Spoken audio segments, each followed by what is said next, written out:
अस्सलाम वालेकुम नाजरीन, तासु गोरे अब्बासिन खबर ज़हीम शाहिद जान ज़ेब त खबर सर टकी په لویه کرم کې د دهشتګردو په خلاف اپریشن شروع شو. په بګن کې کرفیو ولګېده. په ضلع کرم کې اپریشن د حل لاره نه ده.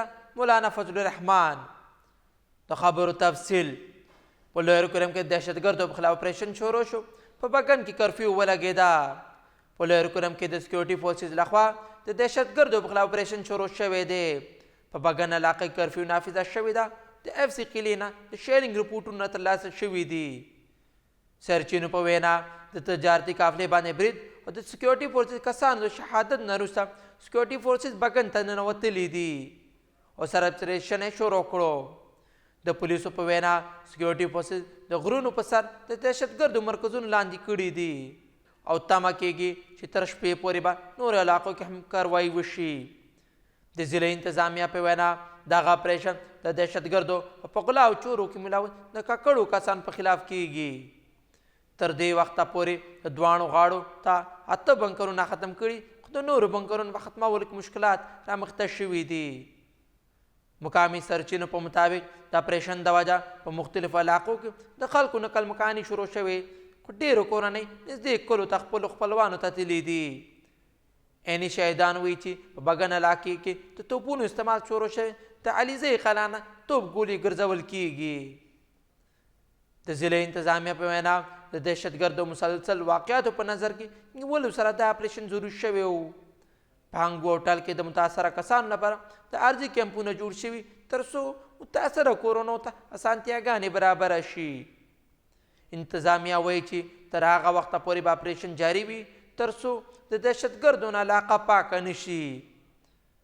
په ضلع کرم کې د اپریشن د حل لاره نه ده. مولانا فضل الرحمن د جمعیت علماء اسلام فی مصر مولانا فضل الرحمن په کرم کې روانو عملیاتو باندې خپل تحفظات اظهار وکړی او ویلي دي چې زور لارې د مسایلو حل کول دانشمندانه اقدام نه دی.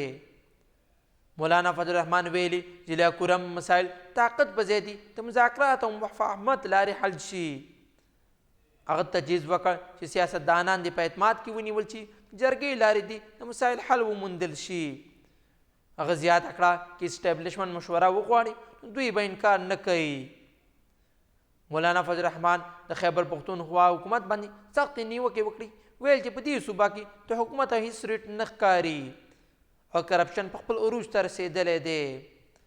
هغه ویل چې ځینې کسان د اسټابلیشمنټ په مرسته په کرسو کېنول شوي دي چې دې د وجې په صوبه کې د کمیشن او د بدعنوانۍ بازار ګرم دی. هغه ویل که اختلافات پای ته ونه رسېږي خو د مذاکراتو لارې د رویو ښه والي یو مثبته خبره ده. مولانا امید ظاهره کړو چې موجوده سیاسي مسایل به هم د مذاکراتو لارې حل شي. بل خوا د خیبر پښتونخوا حکومت ترجمان بیرسټر محمد علي سیف ویلي چې په کرم کې په متاثره علاقو کې د شرپسندانو عناصر په خلاف د بلا تفریق سختو عملیاتو فیصله شوې ده. د هغه په وینا دا عملیات د علاقې د امن ټینګولو لپاره ضروري شوي وو.